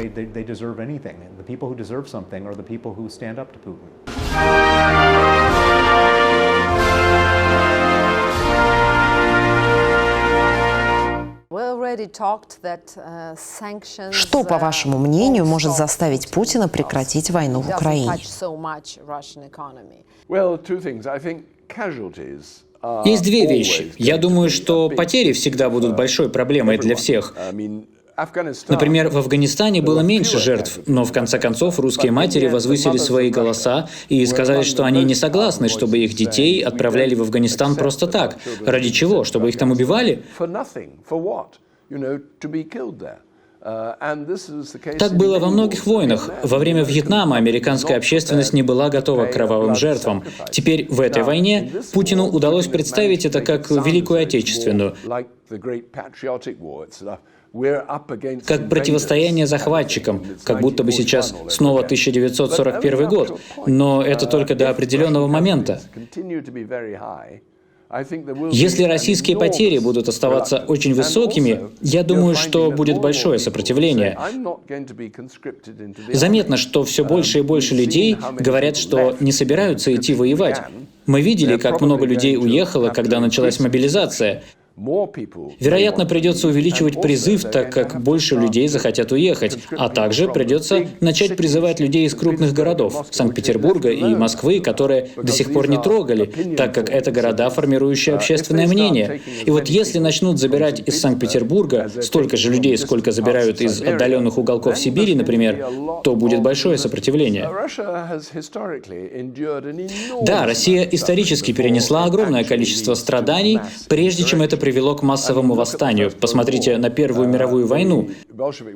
Большевистская революция произошла только в 1917 году, после 3 лет войны, в которой русские потеряли огромное количество людей. И только потому, что общий уровень жизни был настолько плох для рабочих, они смогли наконец сказать: давайте восстанем и что-то с этим сделаем. Но обычно русские переносят гораздо больше страданий и лишений, и трудностей, чем мы можем себе представить. Как говорят, это одна из причин, по которой русские победили во Второй мировой войне. Русские были готовы идти дальше еще долго после того, как многие сдались бы. Я думаю, что это важный фактор. Но я не думаю, что руководство обязательно готово к этому. Мне кажется, что народ не собирается восставать и устраивать переворот, но я считаю, вполне возможны расколы в руководстве, в армии, в разведке, среди людей, которые чувствуют угрозу происходящему или думают, что могут все сделать лучше. Я думаю, что могут быть некие маневры, которые могут привести к тому, что Путин вдруг заявит: «У меня проблемы со здоровьем, я ухожу в отставку». Конечно, это будет сделано с сохранением репутации, но он будет вынужден уйти в отставку, или кто-то другой займет его место. Вы верите в такую возможность? Это возможно, если люди почувствуют, что он некомпетентен в руководстве и что война идет плохо, либо армия будет настолько рассержена и унижена, что потребует перемен, либо возникнет ощущение, что в данный момент с нынешним руководством это невозможно. Но тот, кто придет следом, не будет либералом, он не будет отстаивать демократию. Это будет жесткий человек, который скажет, что нужно принять более суровые меры. Но это может привести к расколу руководства. И вот что тогда произойдет, совершенно непредсказуемо. Вам не кажется, что нынешнее поколение политиков, которые не жили в военное время, зачастую ведут себя безответственно? Просто потому, что у них нет такого опыта. Поэтому своими заявлениями и поведением они провоцируют дальнейшую эскалацию конфликта. Позвольте мне вернуться чуть назад. Расскажу вам еще о преемственности. Мой дед по отцу возглавлял комитет, который спроектировал британскую атомную бомбу.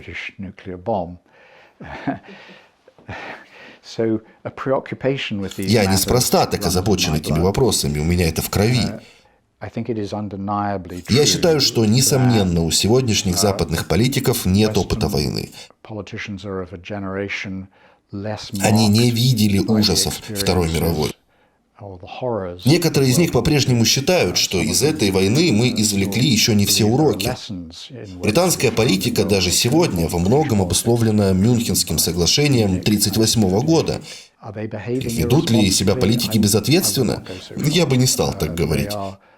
Они ведут себя максимально ответственно, настолько, насколько умеют.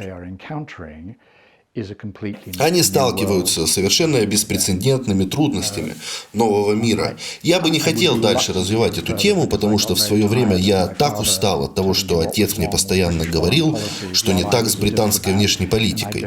А я вообще-то тогда работал дипломатом. Я бы не хотел читать нотации коллегам, которые сегодня несут дипломатическую службу. Это, правда, сложная работа. Мы сегодня сталкиваемся с чрезвычайно сложными проблемами международной безопасности. Но нам придется предпринять какие-то более серьезные шаги.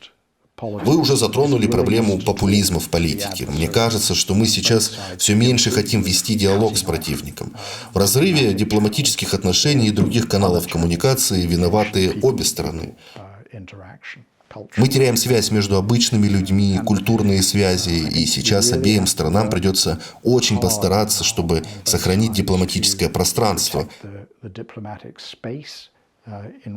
где мы можем прийти хоть к каким-то компромиссам. Если не прийти, то хотя бы обсудить и сгенерировать идеи, как вообще нам дальше жить друг с другом в нашем новом сложном мире. В 2011 году вы приехали в Россию и приняли участие в публичной беседе в кафе. Когда вас спросили, почему вы решили поехать в Советский Союз, вы сказали, что очень важно любить народ страны, о котором ты пишешь. Если ты ненавидишь страну, не надо приезжать сюда работать. То есть вы, очевидно, влюбились в Россию. Со времен ваших поездок в Советский Союз не разочаровались ли вы в русских людях и, возможно, изменили свое мнение о России? Я никогда не думал, что все русские любезны, прекрасные и милы. Я всегда знал, что некоторые люди действительно мягкие, дружелюбные и милые, а у некоторых другое отношение и взгляды. И я не особенно с ними сближался или был связан. В те дни, конечно, иностранные корреспонденты никогда не встречались с людьми из КГБ, во всяком случае намеренно, и не имели какого-либо отношения к правительству. Так что я был знаком с людьми, с которыми иностранцы могли знакомиться. С интеллектуалами, например, музыкантами, художниками, людьми, с которыми у меня было много естественного понимания и много общего. И это до сих пор так. Мне все еще очень грустно и жаль, что я не могу приехать и навестить тех друзей, которые у меня были или все еще есть, а они сейчас не могут приехать и повидать меня. Пройдет еще много времени, прежде чем мы сможем свободно ездить в страны друг друга. Из-за того, что Британия считается врагом, мне как журналисту было бы не очень безопасно ехать туда в настоящее время. Я должен просто принять это. Это очень печально. Я имею в виду, что можно поддерживать контакт, можно посылать дружеские сообщения, но, откровенно говоря, в настоящее время не стоит обсуждать политику со своими друзьями в России, потому что это только расстроит их. Но когда вы были в России, казались ли вам простые русские люди империалистами? Встречали ли вы у них такие взгляды? Россия всегда считала себя великой страной. Она полагает, что Запад не признает тот факт, что именно Россия выиграла Вторую мировую войну, хотя так и было. Без Восточного фронта Гитлер победил бы, завоевал бы Британию. Остальной Запад не совсем понимал, на какие жертвы пошла Россия. Так что они всегда чувствовали, что их как будто упускают из виду, что они играют важную роль, и другие должны это признать. Но в то же время у русских был ужасный комплекс неполноценности по поводу их технической способности управлять современной экономикой, потому что в Советском Союзе почти ничего не работало. Я имею в виду в экономическом плане. Все, что русские видели на Западе, казалось им лучше. Это порождало у них и комплекс неполноценности, и определенный гнев, некоторую зависть. Им казалось, что западные люди такие высокомерные и настолько выше них, что заставляли их чувствовать себя ничтожными. Русские мучились сомнениями, действительно ли они великая держава, или на самом деле они гораздо слабее, чем им кажется. Я хочу закончить наше интервью еще одной цитатой из вашей книги. В тот момент, когда вы уверены, что понимаете мысли и реакции русских, вам стоит быть осторожным, потому что вы, скорее всего, сильно ошибаетесь. Доказал ли вам 2022 год, что вы недостаточно хорошо понимаете мысли и реакции русских?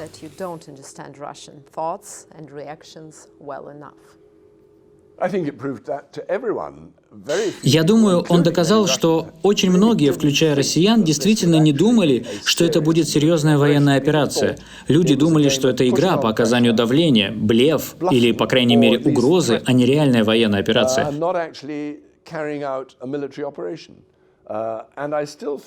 Я все еще думаю, что это была авантюра, которая пошла не так. Или кажется, что она пошла не так для Путина. Потому что даже если он сможет найти способ прекратить ее, это все равно обойдется его стране в огромную сумму. Я думаю, что большинство людей, если мыслить рационально, сказали бы, что он не будет этого делать, потому что это не сработает. Возможно, если бы он подумал об этом сейчас, он мог бы сказать, что если бы знал тогда то, что знает сейчас, он бы не стал этого делать. Но я думаю, что он не в том положении, чтобы сказать это. Довольно глупо пытаться предугадать, как отреагируют русские. Мы не знаем глубинных исторических чувств, и я снова возвращаюсь к тому, что нужно понять историю русской церкви, чтобы понять русское национальное чувство. Именно там оно сокрыто.